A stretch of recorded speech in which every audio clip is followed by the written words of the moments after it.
அப்படி நடிச்சிட்டு இருக்கும்போது அவருக்கு பின்னாடி கூடவே ஒரு ட்ராவல்னா கமல்னா ரஜினினா கமல் அப்படிங்கிற போது அப்போ ரஜினிக்கு போட்டியாளராக வந்து கமல் அப்படிங்கிறது வந்து அவங்களே தீர்மானிக்கிறாங்க. இப்போ இண்டஸ்ட்ரியில் வந்து யாருமே சொல்ல மாட்டாங்க வெளியே.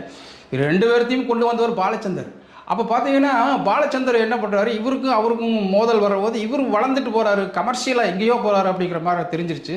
அப்போ கமலை வந்து தூக்கி நிறுத்தணும் அப்படிங்கிறது வந்து அது பின்னாடி வந்து ஒரு அரசியல் போயிட்டே இருக்குது. இப்போ வந்து கேட்டாங்களா, நான் வந்து கமல் ரசிகன் உன்னை கேட்டேனா அப்படிங்கிறாங்களா, வெளிப்படுத்த மாட்டாங்க. அதெல்லாம் அதுவாக உள்ளுக்குள்ளே ஆனால் இருக்குது. இவரை வந்து மட்டம் தட்டுறதுக்காக அதே மாதிரி கமல் பக்கத்தில் வச்சு ரஜினி அடிக்கிறது, ரஜினி பக்கத்தில் ரஜினி மட்டம் தட்டுற மாதிரி பக்கத்தில் வச்சு ரஜினி மாதிரி ஒருத்தர் கேரக்டர் கொண்டு வந்து தட்டுறது, இதை வந்து எல்லாத்துக்கும் தெரிஞ்சு வச்சுருந்தா அது வந்து ரிப்போர்ட்டர் பத்திரிகையாளர் அப்படிங்கிற ஜேர்னலிஸ்ட் அப்படிங்கிற போது நாங்களாம் கண்டுபிடிச்சிடுவோம் அது ஈஸியாக யாருக்கு எதுக்காக பண்ணுறாங்க அப்படிங்கிறதெல்லாம் எங்களுக்கு தெளிவாக தெரியும். அதனோட சாரம்சம் வந்து கேட்குற போது தயாரிப்பாளர் இதெல்லாம் வெளியே சொல்லாதீங்க, நாங்கள் வந்து